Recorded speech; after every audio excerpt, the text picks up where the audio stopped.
दर्द शकीका या आधे सर का दर्द हमारे माशरे के बहुत से लोगों का एक बहुत दरीना मसला है। अगर आप पाकिस्तान की बात करें तो बदकिस्मती से हमारे मुल्क में इस बीमारी का तनासुब दीगर ममालिक से बहुत ज़्यादा है।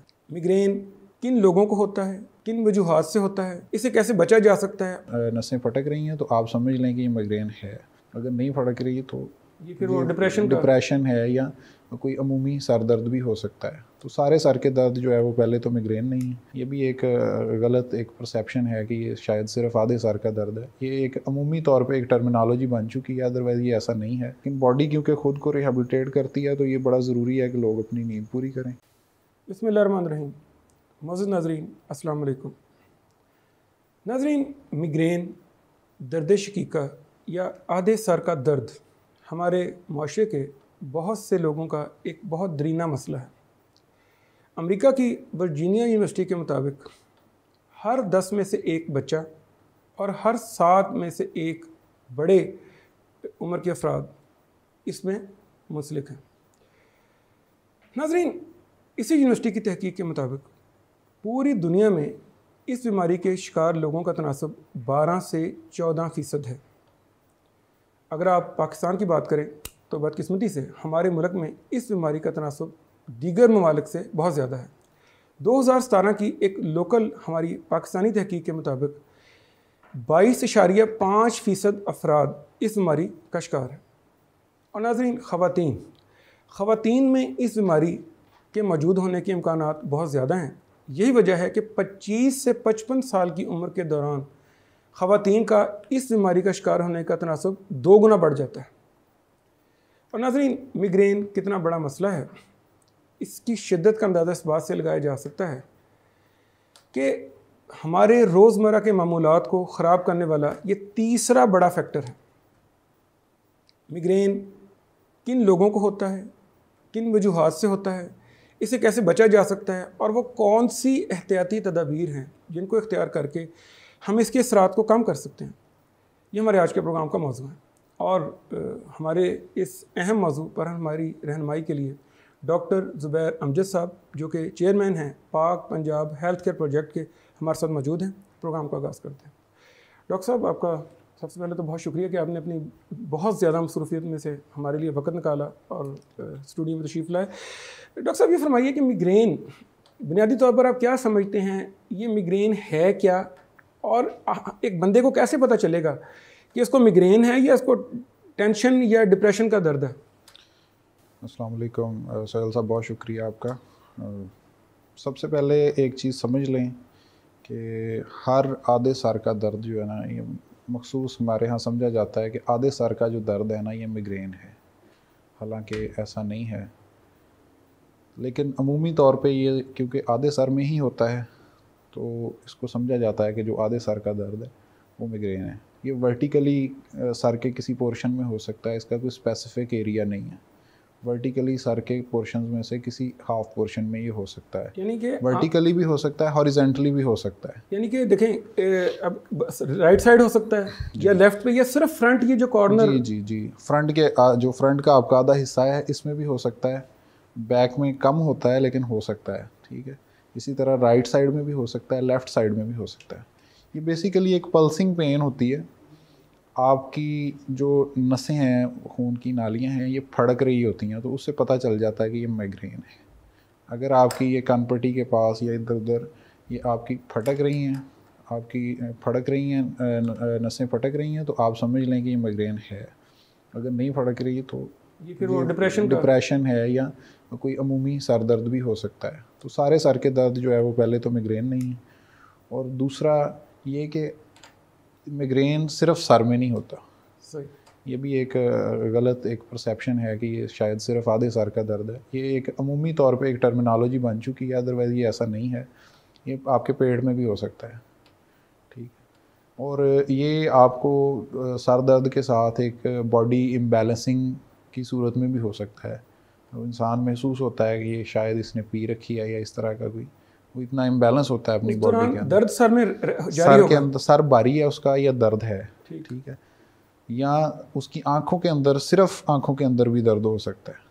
सेटिंग टाइप विजन जो है वो ब्लर सा विजन, ये भी हो सकता है? जी बिल्कुल, उसकी जो देखने की सलाहियत इसमें मुतासर हो सकती है। और सम टाइम ये दर्द आता ही नहीं है, ये बड़ा कम स्टडी में आया वैसे, लेकिन ये दर्द आता नहीं है और साइलेंटली ये आपके आई साइट को और जो ईयर ड्रम्स हैं इनको ये डैमेज कर जाता है और आपको पता ही नहीं होता, आपका दर्द भी नहीं होता। सही। ठीक है, तो इस तरह की भी सम टाइम ये सूरत हाल बन जाती है। आप इसको सेग्रीगेट करने का यही तरीका है कि आपको जो है इसके आने से पहले की कुछ अलामात होती हैं, जिसमें मतली है, आपका नौजिया है, आपका सर चकराना है, ठीक है, आपको घबराहट महसूस होती है, आप कंजस्टेड एरिया में एक घुटन महसूस करते हैं, और नंबर 2 पे आपकी ख्वाहिश होती है कि आपके आसपास कोई ना हो, शोर या लाइट को बहुत ज़्यादा, फिज़िकल एक्टिविटी ना हो, और सेंसिटिव टू लाइट हो जाता है इंसान, सेंसिटिव टू साउंड हो जाता है, वो शोर, और बिल्कुल एक अंधेरे कमरे में जाकर लेटना पसंद करता है। तो ये इसकी बेसिक अलामात हैं जो आप। लेकिन इसकी वजूहात क्या हैं, कि आप क्या समझते हैं ये किस वजह से ये होता है? बेसिकली अब तक जो स्टडी की गई है वो न्यूरोलॉजिकल डिसऑर्डर और न्यूरोवेस्कुलर डिसऑर्डर्स के हवाले से की गई है, जिसमें समझा जाता है कि ये न्यूरोलॉजिकल डिस्टर्बेंस है। इसके फैक्टर्स के साथ इसकी अंडरस्टैंडिंग की कोशिश की जा सकती है। बुनियादी तौर पे इसके सिम्टम्स भी पर्सन टू पर्सन वेरी करते हैं, तमाम इंसानों के अंदर इसके सिम्टम्स एक जैसे नहीं हैं। यानी कि ये ज़रूरी नहीं है कि अगर एक चीज़ एक शख्स में ये मिग्रेन कर रही है तो दूसरे को भी करेगी? देखिए हाँ बिल्कुल, वो सम टाइम पेशेंट्स को बहुत शदीद सर का दर्द भी है, उनकी नसें भी फड़क रही हैं, लेकिन उनको साथ में वॉमिटिंग नहीं है, ठीक है। सम टाइम सर में दर्द ही नहीं है, उसको जस्ट अपने कानों पे और आँखों पे बोझ महसूस हो रहा है। तो ये इस तरह की सिचुएशन भी हो सकती है। हर इंसान की अलामात इसमें मुख्तलिफ हैं, आप उसको एक दूसरे के साथ मतलब उसका मैच होना ज़रूरी नहीं है।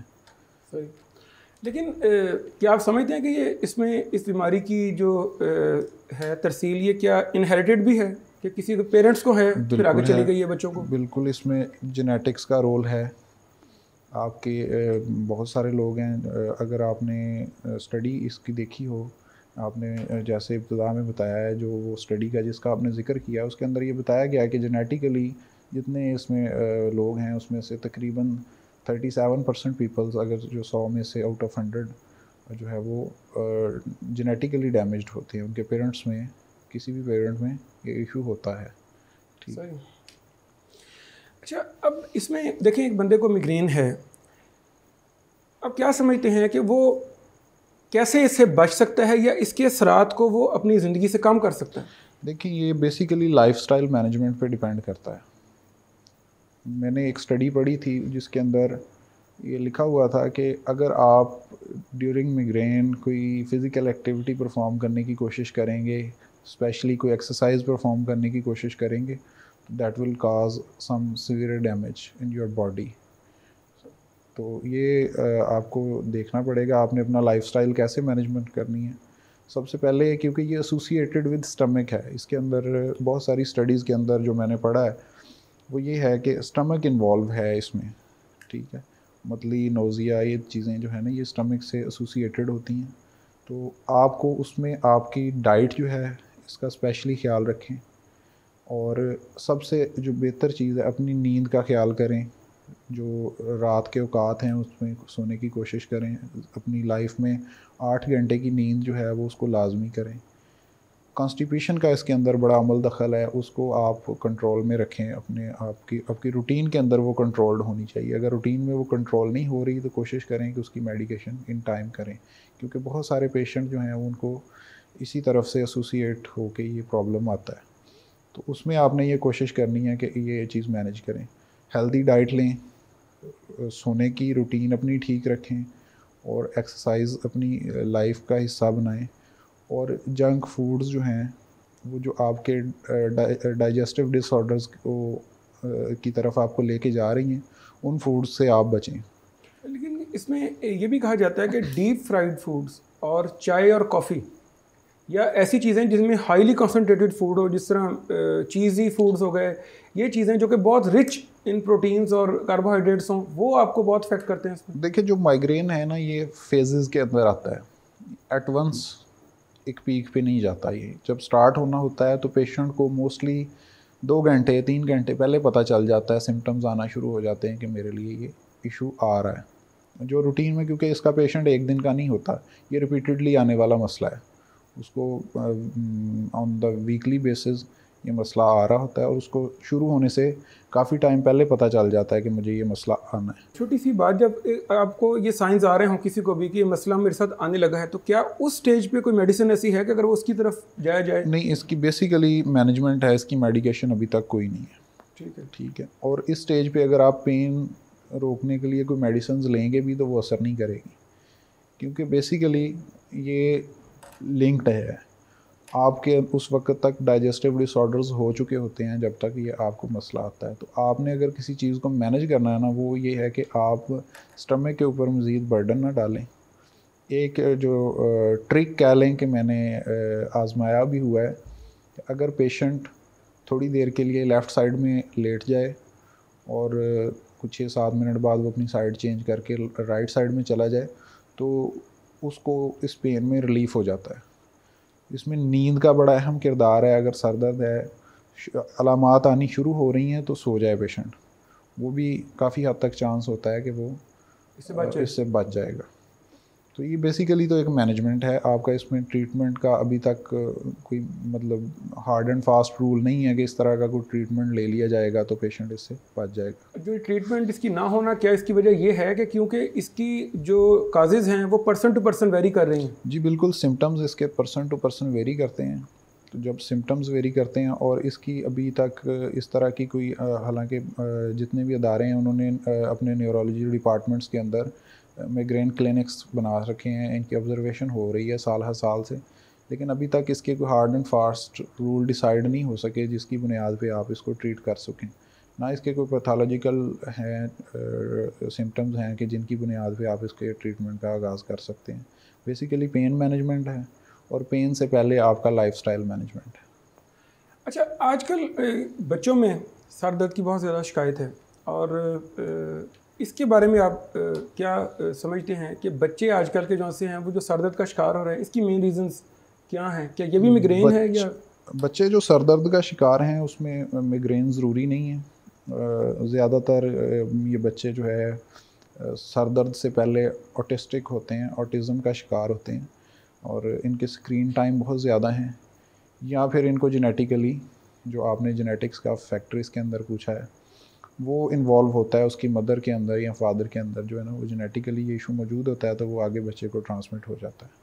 उसमें बच्चे का बेसिकली कोई रोल नहीं होता। या तीसरे नंबर पे बच्चे को पैदाइशी तौर पे जो है ना, वो बच्चा डाइजेस्टिव डिसऑर्डर्स का शिकार होता है, जो कि इस प्रॉब्लम का आगे जाके सबब बनता है। आप क्या समझते हैं, जो बच्चे आजकल बहुत ज़्यादा स्क्रीन टाइम, वो टेलीविज़न हो, वो मोबाइल की स्क्रीन हो, ये बहुत ज़्यादा है बच्चों में, तो आप क्या समझते हैं कि ये स्क्रीन टाइम भी कंट्रीब्यूट कर रहा है बच्चों के और करीब से देखने से स्क्रीन को? अभी तक वो वैसे एक सर दर्द का बायस हो सकता है, लेकिन वो माइग्रेन होना उसका ज़रूरी नहीं है। स्क्रीन टाइम अभी तक किसी स्टडी के अंदर नहीं आया कि ये इस चीज़ का कोई मेजर पार्ट है।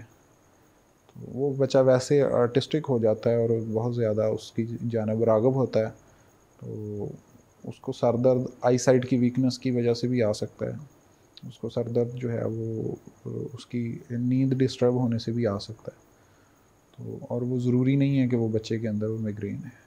बिल्कुल ठीक। और आखिर में हमारे नाजरीन के लिए अगर आप इस सारी डिस्कशन को सम अप करें और एक छोटा सा एक आप उनको देना चाहें अ चार्ट ऑफ एडवाइस, या इन शॉर्ट वर्जन आप कह सकते हैं मुख्तसर तरीन में, कि मिग्रेन के लोग जिनको ये शिकायत होती है वो क्या 2-3 ऐसी चीज़ें हैं जो करें अपनी ज़िंदगी में तो उससे छुटकारा पा लेंगे? देखें, एक तो जो चीज़ें उनको डिप्रेस करती हैं उनसे दूर रहें, ठीक, और कोशिश करें अपना लाइफस्टाइल बेहतर करें। और सबसे जो मेन चीज़ है लोगों के अंदर जो राइज होती जा रही है, वो नींद अपनी पूरी ना करना है।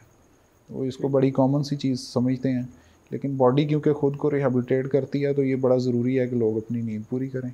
और अपनी खुराक का ख्याल रखें। और सबसे बड़ी चीज़ जो है वो फूड इनटेक है, जो कि हमने रिपीटेडली लेनी शुरू की हुई है। बिफ़ोर 4 आवर्स जो पेशेंट है माइग्रेन का है उसको डाइट नहीं लेनी चाहिए, जब तक पिछली डाइट को लिए हुए 4 घंटे ना हो जाए नेक्स्ट कोई चीज़ नहीं खानी चाहिए उसे। बिल्कुल ठीक। डॉक्टर साहब आपका बहुत शुक्रिया कि आप हमारे प्रोग्राम में तशरीफ़ लाए, आपने हमारी रहनुमाई की। नाज़रीन, इसके साथ ही हमारे आज के प्रोग्राम का वक्त अब ख़त्म होता है। डॉक्टर साहब की जो गुफ्तगू है उसका ख़ुलासा ये है कि मिग्रेन कोई ऐसी बीमारी नहीं है कि जिसका कोई आज तक कोई एक रीज़न या उसकी कोई वजह सामने आई हो सके या उसका कोई एक हल तजवीज़ किया जा सके। लेकिन अगर गौर किया जाए तो ये हमारी ज़िंदगी के मामूलात को बेहतर करने, मुकम्मल नींद, अच्छा लाइफस्टाइल जिसमें वर्जिश को ज़िंदगी का हिस्सा बनाना, सादा और सेहतमंद और बैलेंस डाइट, इसके अलावा ऐसे खानों से परहेज़ जो कि प्रोसेस्ड हों या उसमें बहुत ज़्यादा तेल की शरह ज़्यादा हो, उससे बचने से और अपने आप को ऐसी तमाम एक्टिविटीज़ से जिससे हमें डिप्रेशन आता हो या ऐसे लोगों के दरमियान उठने बैठने से जो हमारे लिए टेंशन का बायस हों, इस बीमारी को किसी हद तक कम किया जा सकता है, इस पर काबू पाया जा सकता है। अपने अज़ीज़ व क़रीब, अपने दोस्तों सबका ख्याल रखिएगा। आइंदा किसी नए मौजू के साथ फिर हाज़िर होंगे। तब तक के लिए इजाज़त। अल्लाह हाफ़िज़।